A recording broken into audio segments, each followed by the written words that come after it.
December மாதம் 19ஆம் தேதி வியாழக்கிழமை நீதி தலைவர்கள் 13வது அதிகாரம் 1 7 வசனங்கள், மீண்டும் 24, 25. அதில் மிகச்சிறப்பாய் இஸ்ராயல் மக்கள் ஆண்டவர் தீயப்பட்டதால் அவர்கள் பெலிஸ்தர் கையில் 40 ஆண்டுகள் படைக்கப்பட்டார். பெலிஸ்தர் கையில் அடிமைகளாக இருந்தார். அப்போது சோராவை சார்ந்த தான் வம்சத்தில் இருந்த மணவாகு அவர் மனைவி மலடியாய் இருந்தார்.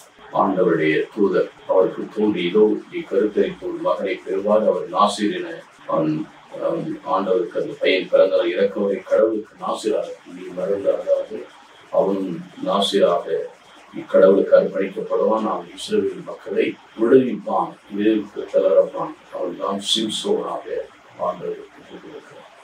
இலக்கருமையான சகோதர சகோதரி, காலம் நிறைப்பதும் கடவுளுக்கு கடத்து மகனை பெண்ணிடம் பிறந்தவராக திருச்சரி கீழ்பட்டவராக அழைக்கிறார். 4:26 பக்கத்தில் கடிமரம் பிரச்சனையை பெற்று மகனை பெற்றெடுப்பாய், அவருக்கு இம்மானுவேல் கடவுள் நம்மோடு இருப்பார் என்று சொல்லி கன்னிமிகை இயேசுவை இந்த பூமிக்கு அனுப்பினார். சிம்சோன் இந்த பூமிக்கு வந்தான். இஸ்ராயல் மக்கள் எல்லா தீவில் உதவித்தான். அவனை கடைசியில் அணிந்து போய் அவர்களுக்கு அடிமையான, ஆனால் இயேசு கிறிஸ்து இந்த உலகிற்கு அடிமையான பாவத்தில் எல்லாம் தண்ணீர் சுமந்து தன்னையை பலியாக்கி நம்மை எல்லாம் மீட்டு ரட்சித்து மீண்டும் அவர் உயிர் கிடந்து நமக்கு வாழ்வு கொடுக்கிறார்.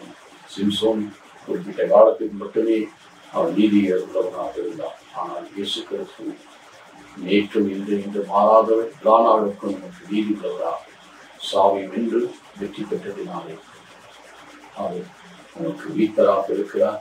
இன்றைக்கு நாமும் நசரேயனாக கடவுளுக்கு அர்ப்பணிக்கப்பட்டு கடவுளுக்குரியவர்களாக நம்மை வாழ்வை அர்ப்பணமாக்கினோம் என்றால் நாமும் நிறைவாழ்வுக்கு செவிப்போமா? எங்கள் நன்மை தகப்பனே, போதுமான கிருபைகளை எங்களுக்கு வாரி வழங்குகிறது. தொடர்ந்து காத்தல் பரிசுத்தமாகும்.